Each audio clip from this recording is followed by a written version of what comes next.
warahmatullahi wabarakatuh.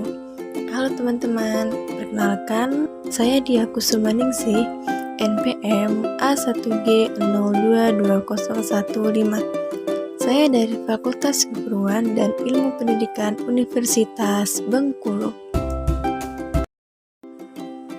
Di sini saya akan membahas tentang apa sih konsep pembelajaran di abad 21, kemudian karakteristik apa saja pembelajaran di abad 21 itu, dan juga model pembelajaran di abad 21.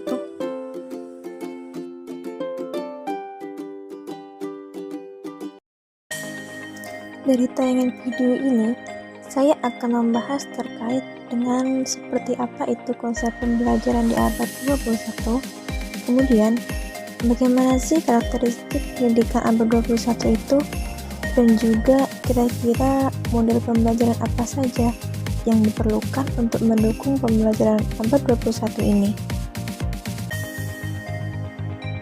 Konsep pembelajaran di abad 21. Yang pertama itu ada critical thinking and problem solving atau berpikir kritis dan pemecahan masalah. Yang kedua ada creativity and innovation atau daya cipta dan inovasi. Yang ketiga ada kolaborasi atau kerjasama. Dan yang terakhir komunikasi atau communication.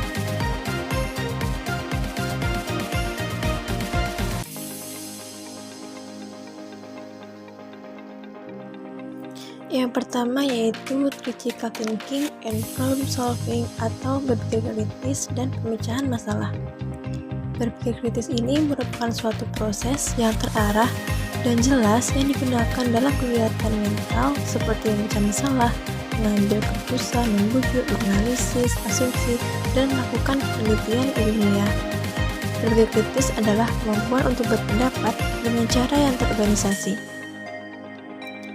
Berpikir kritis secara esensial adalah proses aktif di mana seseorang memikirkan berbagai hal sedalam-mendalam, mengajukan pertanyaan untuk diri sendiri, menemukan informasi yang relevan untuk diri sendiri daripada menerima berbagai hal dari orang lain.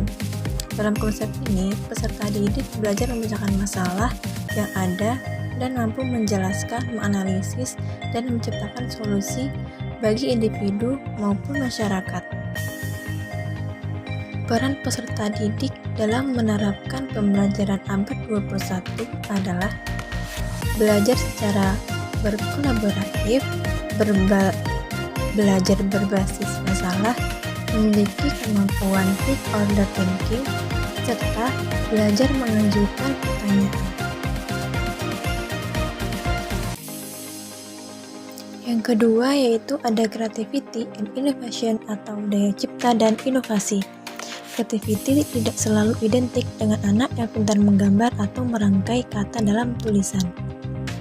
Namun, kreativitas juga dapat dimaknai sebagai kemampuan berpikir outside the box tanpa batas aturan yang cenderung mengikat.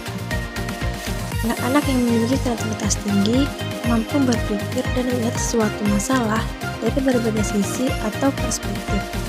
Peserta didik akan diajak untuk bisa membiasakan diri dalam melakukan dan menjelaskan setiap ide dan pikirannya. Ide ini akan dipresentasikan kepada teman sekelas secara terbuka, sehingga nantinya akan menimbulkan reaksi dari teman sekelas. Aktivitas ini bisa menjadikan sudut pandang peserta didik agar menjadi lebih luas dan terbuka dengan setiap pandangan yang ada. Hasilnya, mereka akan berpikiran lebih terbuka dalam menyelesaikan berbagai masalah.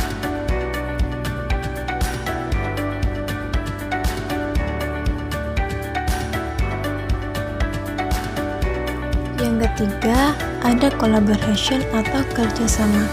Collaboration merupakan aktivitas kerjasama dengan seseorang atau beberapa orang dalam suatu kelompok untuk mencapai tujuan yang ditetapkan bersama. Aktivitas ini diterapkan dalam proses pembelajaran agar anak mampu dan siap untuk bekerja sama dengan siapa saja dalam kehidupan mendatang.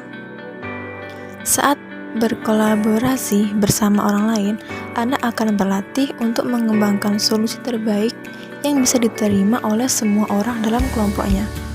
Konsep kerjasama akan mengajak peserta didik untuk belajar membuat kelompok, menyesuaikan, dan kepemimpinan.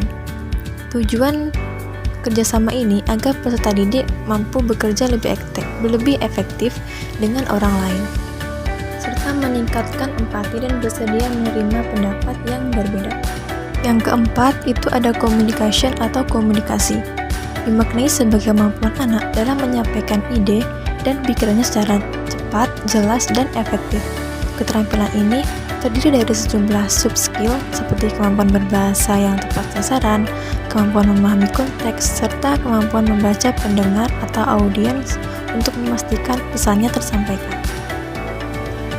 Dalam hal ini, peserta didik diminta untuk bisa menguasai, mengatur, dan membangun komunikasi yang baik dan benar secara tulisan, lisan, maupun multimedia. Peserta didik diberi waktu untuk mengelola hal tersebut dan menggunakan kemampuan komunikasi untuk berhubungan seperti menyampaikan gagasan, berdiskusi, hingga memecahkan masalah yang ada.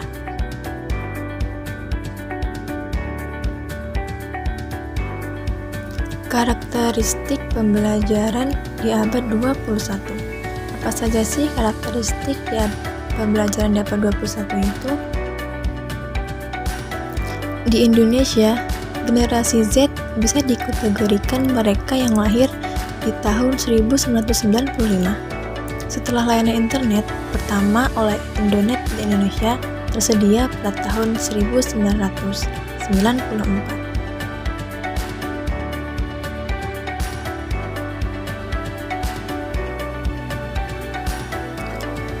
Generasi Z menyukai kebebasan dalam belajar atau self-directed learning, mulai dari mendiagnosa kebutuhan belajar, menentukan tujuan belajar, mengidentifikasi sumber belajar, memilih, dan mengevaluasi strategi dalam belajar sendiri.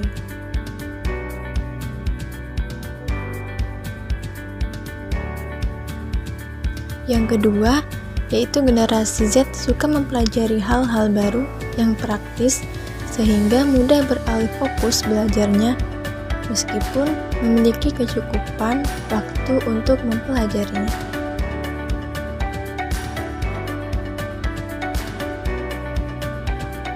Yang ketiga, mereka merasa nyaman dengan lingkungan yang terhubung dengan jaringan internet. Karakteristik generasi Z yang keempat lebih suka berkomunikasi dengan gambar, ikon, dan simbol-simbol daripada teks. Yang kelima, memiliki rentan perhatian pendek atau short attention span, dengan kata lain sulit untuk berkonsentrasi dalam jangka waktu lama. Generasi Z terbiasa bersentuhan dengan teknologi tinggi dengan aksesibilitas cepat. Kemudian, berinteraksi secara kompleks dengan media seperti smartphone, TV, laptop, dan lain-lain. Yang ketujuh, generasi Z lebih suka membangun eksistensi di media sosial daripada lingkungan nyata dan cenderung memilih menggunakan aplikasi seperti Snapchat, Secret, Whisper, daripada WhatsApp.